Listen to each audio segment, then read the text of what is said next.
저는 오늘 예레미야 33장 1절에서 13절까지의 말씀으로 절망 가운데서 성도들이 갖춰야 할 자세에 대해서 오늘 함께 말씀을 나누기 원합니다. 여러분, 기도를 잘 들어주시는 새 부류가 있다는 사실을 아십니까? 제가 예전에 한번 이 이야기를 나눈 적이 있는데요. 여러분, 첫 번째 기도를 잘 들어주시는 부류는 바로 어린 아이들의 기도입니다. 여러분, 어린 아이들은요, 하나님이 주실 것을 붙잡고 떼쓰면서 주실 때까지 조릅니다. 그렇기 때문에 어린 아이들의 기도는 하나님 잘 들어주십니다. 두 번째는요, 우리 할아버지 할머니 어르신들의 기도를 잘 들어주십니다.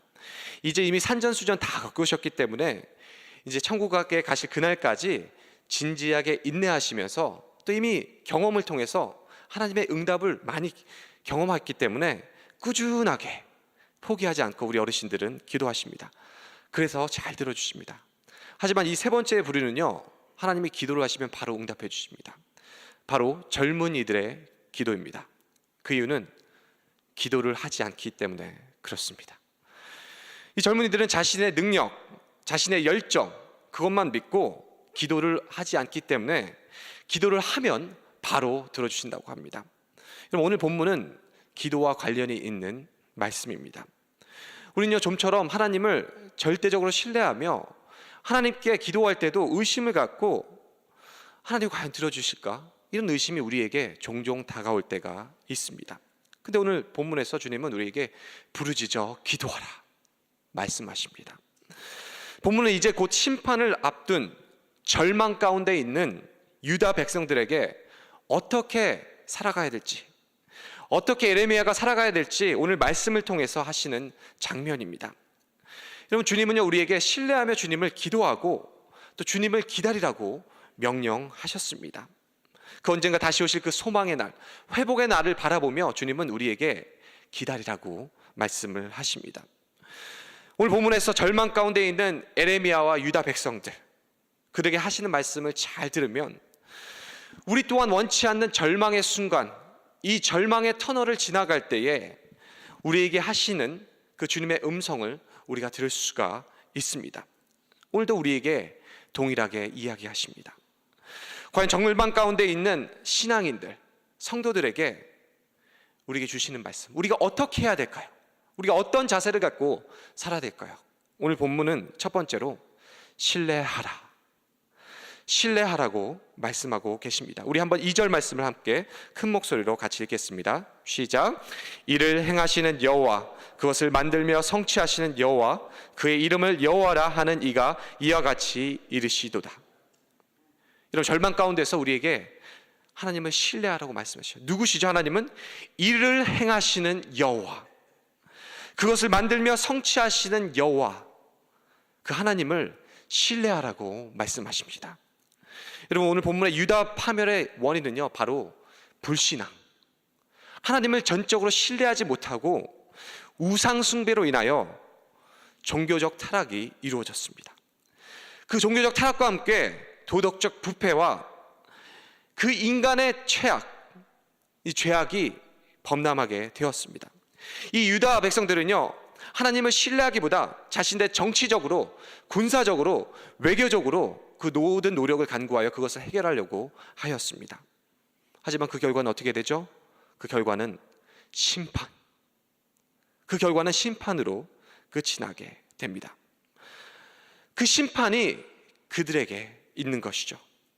그러나 신실하고 자비로우신 주님은요, 심판 후에 치유와 회복에 대해서 말씀을 하십니다. 6절 말씀에 이렇게 나와 있습니다. 그러나 보라, 내가 이 성읍을 치료하며 고쳐 낫게 하고 평안과 진실이 풍성함을 그들에게 나타낼 것이며, 하나님께서는 이 유다 백성들을 죄 때문에 심판하시지만 그들을 여전히 사랑하시고 포기하시지 않았기 때문에 그 성읍들을 언젠가 치유하시고 평강과 성실함의 풍요함으로 그들을 회복시킬 것이라고 말씀하십니다. 그것뿐만이 아닙니다. 7절 말씀에는 내가 유다의 포로와 이스라엘의 포로를 돌아오게 하며 그들을 처음과 같이 세울 것이며, 자유와 선물로 그들을 해방시키시겠다고 약속을 하십니다. 그것뿐만이 아닙니다. 8절에는 이렇게 나와 있습니다. 내가 그들을 내게 범한 그 모든 죄악에서 정하게 하며 그들이 내게 행한 모든 죄악을 사할 것이라. 주님은요, 그들의 죄악 또한 용서해 주신다고 약속하십니다. 그들이 필요한 것은 무엇입니까? 절망 가운데서 일을 행하실 여호와, 그것을 성취하실 하나님을 철저하게 신뢰하는 것입니다. 오늘 에레미야는 이스라엘 백성들, 유다 백성들에게 그렇게 이야기하고 있습니다. 지금 비록 절망 가운데 심판이 너희들을 피해가지 못하지만 그 언제가 회복하실 주님, 그 주님을 철저하게 신뢰하며 그를 의지하고 그를 의뢰하며 그분에게 삶을 맡기라고 오늘 에레미야 선지자는 우리에게도 동일하게 말씀하고 계십니다. 왜이죠? 바로 성도는 하나님의 자녀이기 때문에 그렇습니다.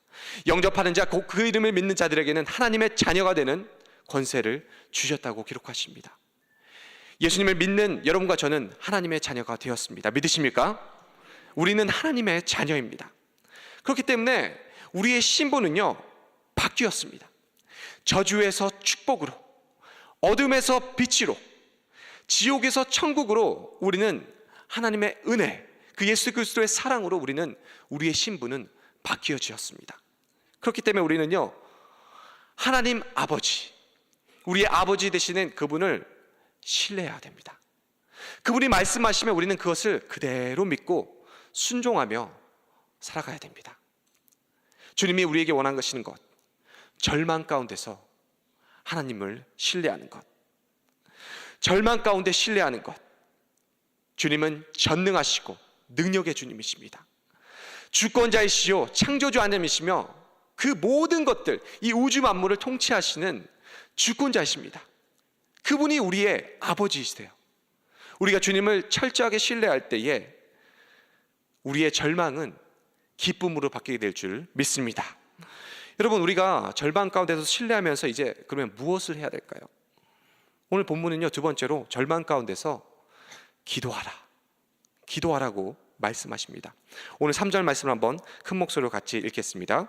시작. 너는 내게 부르짖으라. 내가 내게 응답하겠고 내가 알지 못하는 크고 은밀한 일을 내게 보이리라. 아멘. 여러분, 부르짖으라고, 절망 가운데서 부르짖으라고 주님은 우리에게 말씀하십니다. 여러분, 왜 기도해야 될까요? 성도인 우리가 왜 기도를 해야 될까요? 여러분, 기도는요, 주님의 명령입니다.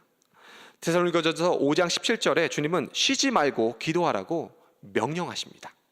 그냥 해라, 그냥 하면 좋지, 이렇게 얘기하시는 게 아니라 주님은 기도하는 죄 범하지 말라고, 쉬지 말고 기도하라고 명령하십니다.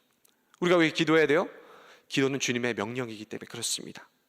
여러분, 또 기도는요, 하나님의 뜻을 알아갈 수 있는 채널이기 때문에 그렇습니다. 여러분, 우리가 기도하는 것이 하나님이 나에 대한 정보를 모르시기 때문에, 내가 하고 있는 일들을 모르시기 때문에, 나의 사정을 모르시기 때문에 우리가 하나님께 알려드리려고 기도할까요? 아니면 우리가 서로 성도들을 위해서 중보 기도하고, 또 아니면 이 세상의 그 어떤 일들을 기도하는 것, 하나님이 이 세상이 어떻게 돌아가시는지, 그 형제 자매의 삶 속에 어떻게 역사하시는지 모르셔서 기도하라고 하시는 걸까요? 아닙니다. 하나님은요, 이미 모든 것을 알고 계시는 전지전능하신 하나님이십니다. 믿으십니까? 주님은요, 이미 우리가 기도하기 전에 모든 것을 다 알고 계세요. 근데 왜 기도해야 되는지 아세요? 문제는 우리가 모르기 때문에 그래요. 우리가 하나님의 뜻이 무엇인지 모르기 때문에 기도해야 됩니다. 여러분, 하나님의 뜻도 모르고 우리는요, 하나님의 뜻을 오해할 때도 많이 있습니다. 우리가 기도하지 않으면요, 하나님의 뜻을요, 언젠가부터 우리가 오해하기 시작합니다. 우리가 신뢰하지 못하게 되고요, 우리가 의지하지 못하게 됩니다. 여러분, 그렇기 때문에 우리는요, 절망 가운데서 기도해야 될 줄 믿습니다.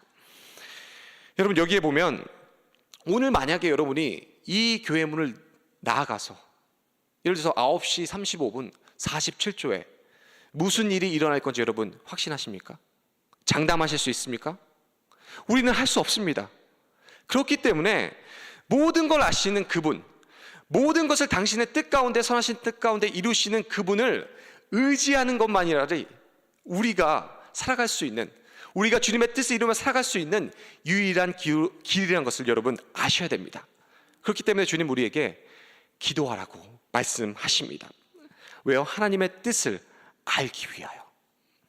그럼 또 성경은요, 우리에게 우리의 마음과 생각을 지키기 위해 기도해야 된다고 말씀하십니다.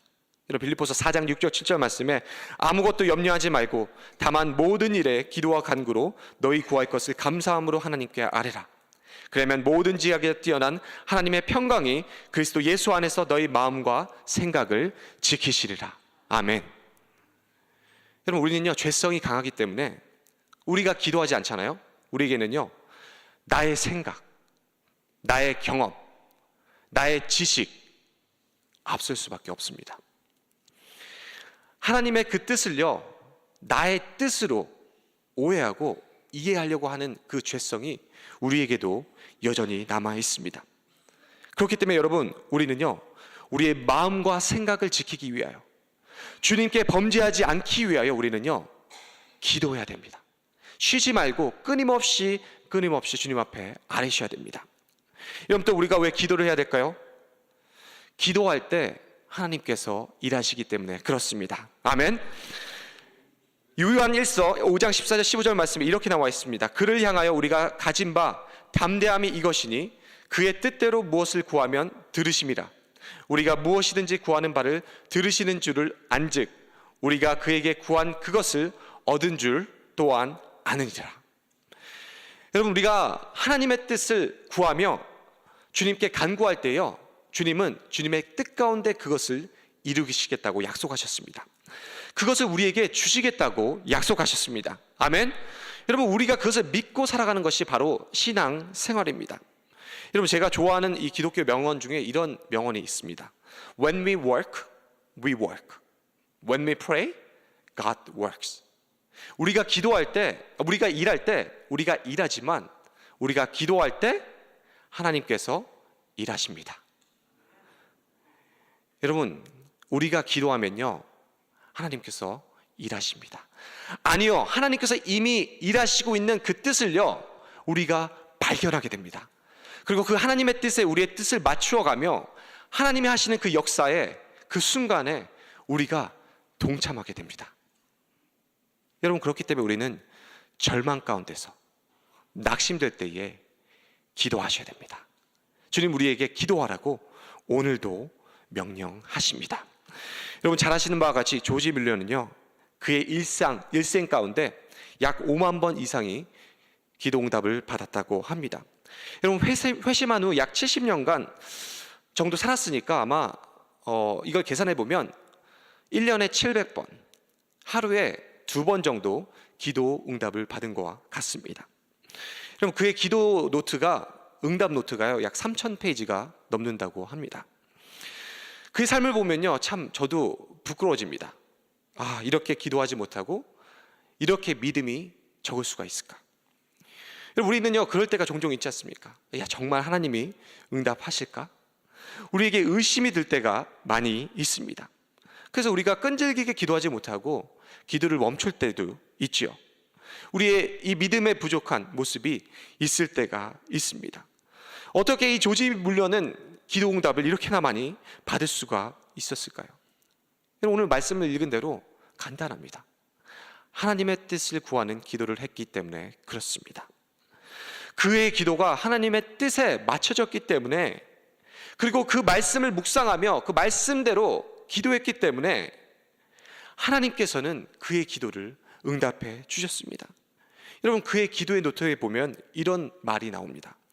응답하실 것을 알았기 때문에 별로 놀라지 않았다고요. 왜요? 주님의 뜻이니까. 주님의 뜻은 반드시 이루어질 줄 믿습니다. 여러분, 걱정할 시간에 기도하십시오. 걱정하면요 우리 건강에 굉장히 괴롭습니다. 걱정할 시간을 쪼개서 기도하십시오. 걱정할 시간에 기도하면 주님은 당신의 완벽한 일을 진행하십니다. 여러분, 절망 가운데 우리는요 기도하며 마지막으로 소망의 날을 바라보며 살아가려고 말씀하십니다. 그 언젠가 우리에게는요 역전의 날이 기다리고 있습니다. 오늘 본문은요 계속해서 이스라엘의 회복, 유다엘의 회복에 대해서 이야기를 하고 있습니다. 이미 2000년 전에 예수 그리스도께서 이 땅에 오심으로 인하여 주님께서 우리에게 약속하신 그 예언의 말씀들이 모두 완성이 되었습니다. 이제 예수님을 믿고 살아가는 성도들은요 주님이 다시 오실 그 재림을 기다리며 살아가는 성도들입니다. 그 언젠가 우리의 눈물을 닦아주실 주님이 여러분과 저를 위하여 그 언젠가 오셔서 우리가 가지고 있는 그 절망들, 낙심되는 일들, 그 모든 슬픔을 하나님의 축복, 하나님의 기쁨으로 바꿔주실 그 날이 우리를 기다리고 있다는 사실입니다. 성경은 이 소망을 살아있는 소망, 산 소망이라고 우리에게 증거하고 있습니다. 오늘 하루도 혹시나 절망 가운데 있으십니까? 하나님을 신뢰하십시오. 절망 가운데 있으십니까? 하나님을 기도하십시오. 절망 가운데 있으십니까? 다시 오실 그 주님, 우리의 눈물을 닦아주실 그 주님을 기다리시며 살아있는 소망을 붙잡고 이 산 소망으로 오늘 하루도 승리하시는 여러분과 제가 되기를 주님의 이름으로 축원합니다. 아멘.